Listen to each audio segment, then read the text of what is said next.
So as we can see, the problem of evil really needs to be phrased in a different manner, especially if we're coming from a Christian point of view. If an atheist raises an objection about Christianity, he needs to really enter the Christian worldview in order to disprove the Christian worldview. That's what doing an internal critique of a worldview means. You can't take all your presuppositions and impose them on the worldview you're critiquing. So an atheist, when he enters the Christian worldview, he sees that the question is asked in a completely different fashion. The script is totally flipped. And the emotional, the psychological aspect of this question, half of it at least, seems to go away immediately, and we're left thinking, oh wow, God is merciful to even let us live. Now, there is a third point I'd like to make, and I think this answers the other half of the emotional part of the question. Atheists have no way to cope with evil. They have no way to answer the problem of evil. In fact, in their world, evil should not even exist. You know, it's just like the colors blue and green. It's just a preference. It's not something that is transcendent over all of us. They don't have a standard to rely on for good, so they have no evil. Now, if they want to still insist that evil exists by their own arbitrary standard, whatever it may be, then they have no way to cope with it. What is in an atheist universe. The physics just functions the way physics functions.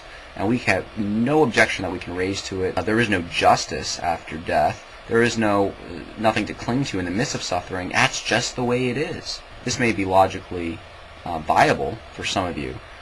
However, emotionally speaking, for those who have lost a brother, who have had cancer, who are disabled, who have watched serious things happen, whether it be the Holocaust or a natural disaster, this does not help at all.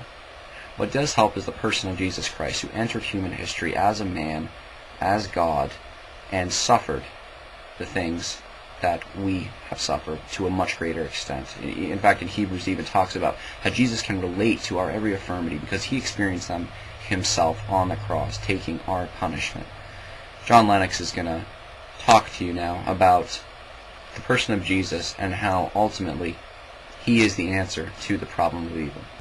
Suffering and evil constitute the greatest problem that any of us have when facing these questions, and one can understand the reaction of many people when they observe cruelty, violence, suffering, evil, and say, well, I can't possibly believe in a God.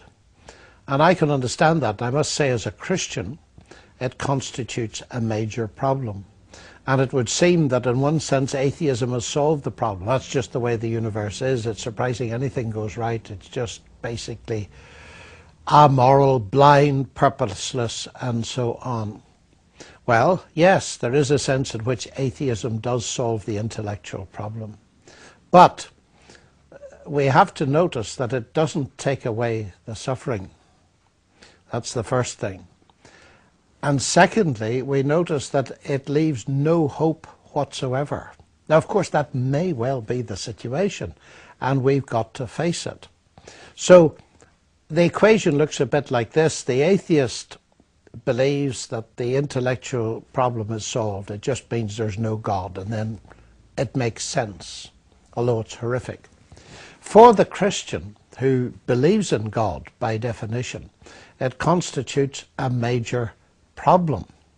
But the Christian will argue that what the Christian has is hope in the face of suffering. Now, the atheist has no hope because death is the end by definition. So there's no hope of compensation, there's no hope of justice, there's no hope of anything to balance out the suffering that people have experienced. But the Christian does believe that such a hope exists. And it seems to me that one of the ways into this question, and I put it that way advisedly because there are no simplistic solutions to this question, one of the ways into it is to look at what the New Testament tells us about the nature of God. And if the Christian story is true, and I believe it to be true, Jesus Christ was God incarnate. And we all know, of course, that he was crucified. Now, if this is God, then we have to ask ourselves what this means. And one of the things that I think it means very clearly is that God has not remained distant from our human suffering, but has become part of it. In other words, the question then boils down to, do we have enough reason to trust God when suffering looms large or evil is there and so on? Is there enough evidence to trust God with it? The tragedy, it seems to me, of atheism is that we find ourselves to be moral beings, yet atheism doesn't give any justification for our morality in the sense that there is no ultimate justice. If death is the end, and if a person has had a horrible life of suffering and pain, and death is the end, then there's no hope of any kind of compensation. Whereas, as a Christian, I believe that God is a God of love, and therefore there is to be ultimate justice. And that is going to be guaranteed by the fact that life exists after death, and there is to be a judgment where God will sort everything out perfectly fairly. And therefore, as a God of love, I believe that there will be real compensation for the sufferings that have been innocently endured. So, to sum this up, atheism appears to solve the problem, but it doesn't. It leaves the suffering. And it could be argued that it makes it worse, because now there's no hope.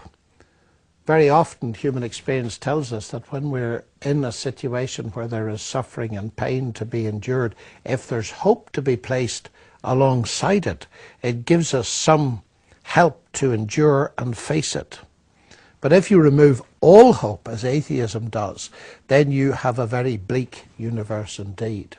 Now, of course, the atheists will say, well, the universe is just like that, it's bleak. But then I would want to come back on the fact that where does the evidence point? Does the evidence point to their solution? Or is there sufficient evidence, as I believe there is, to come to the conclusion that Jesus Christ really is God, and that therefore his suffering on the cross in a very real way opens the door to profound answers to this question? I hope that that helped you in answering the problem of evil, maybe to your friends who are skeptical, or to just anyone you meet to on witnessing encounters.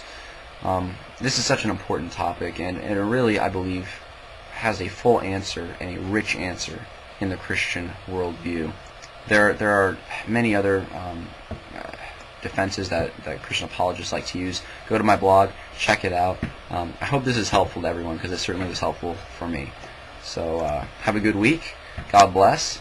And I hope that you'll be able to talk with a friend or a family member or someone else about the problem of evil in the next coming weeks, whether you're witnessing or whether the Lord just gives you an opportunity.